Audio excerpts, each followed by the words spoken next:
Hello, नमस्कार. स्वागत आहे तुमचं माझ्या नवीन व्हिडिओमध्ये. आज आपण बनवणार आहोत तोंडलींची रेसिपी. तर बघा, मी बाजारातून छान मस्त अशा तोंडली घेऊन आलेली आहे आणि यांना उभं उभं चिरून घ्यायचं आहे. तर मी चिरून घेतलेलं आहे आणि आत्ता आपण तव्यावरती त्याला विदाऊट तेल टाकता, तेल न टाकता छान असं भाजून घ्यायचं आहे. तव्यावरती मी भाजते आहे. तर हे बघा, हे असे आपण भाजून घेतलेले आहेत थोडे थोडे. याला आपण आता तव्यावरनं काढून घेऊया आणि पुढची प्रोसेस करूया. फोडणीसाठी इथे मी एक मोठा कांदा कापून घेतला आहे, एक टमाटर आणि 3-4 लसणाच्या पाकळ्या कापून घेतलेल्या आहेत. तुम्ही कुटूनही घेऊ शकता. तर हे बघा, इथे तेल गरम झालेलं आहे आणि आता आपण याच्यामध्ये थोडेसे मोहरी टाकून घेऊया. मोहरी छान तळतळली की आपण यामध्ये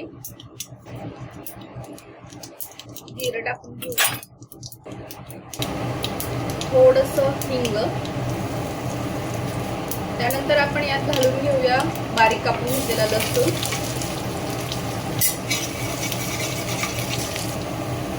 लसूण छान असा ब्राऊन होईपर्यंत तेलामध्ये फ्राय करून घ्यायचा आहे. बघा, छान गोल्डन कलरचा झालेला आहे आपला लसूण. आता आपण यामध्ये बारीक चिरून घेतलेला कांदा टाकूया.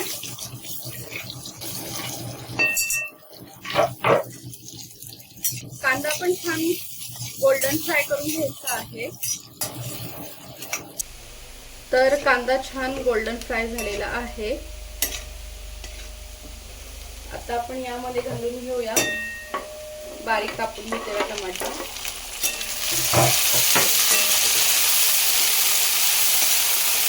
टमाटर तेलामध्ये छान शिजवून घ्यायचा आहे.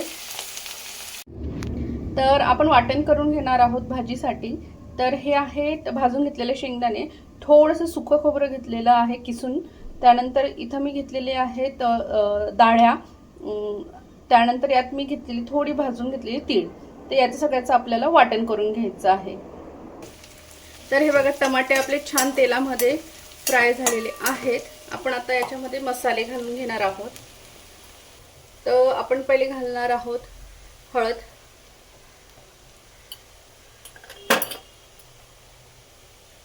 हा आहे घरी बनवलेला गरम मसाला, धना पावडर, लाल तिखट. तर तुम्ही तुमच्या आवडीप्रमाणे हे सर्व टाका की तुम्हाला तिखट किती लागतं, तुमच्या घरात तिखट किती खाल्लं जातं त्या हिशोबाने तुम्ही हे सर्व टाका. आता हे मसाले आपण तेलामध्ये 1 सेकंड भाजून घेऊया.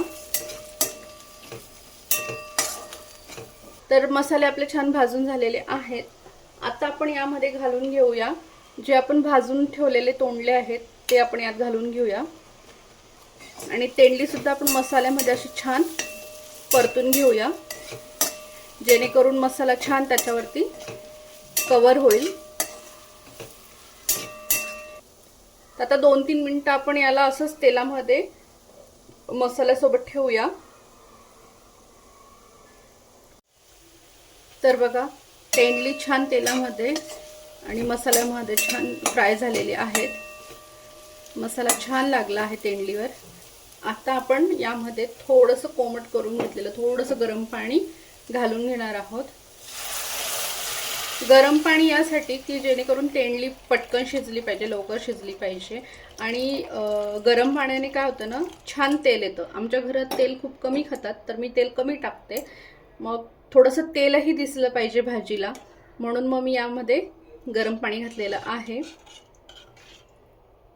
जेणेकरून भाजीही लवकर शिजेल आणि तेलही छान येईल आणि रंगही छान येतो गरम पाणी घातल्यानंतर. तर आता आपण यामध्ये चवीनुसार मीठ घालून घेऊया.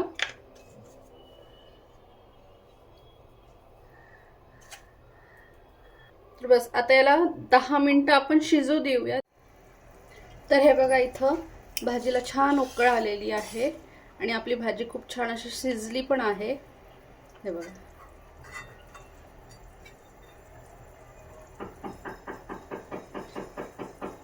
हे बघा. आता आपण यामध्ये जे आपण शेंगदाण्याचं खोबऱ्याचं वगैरे कूट बनवलं होतं ते यात आपण घालून घेऊया.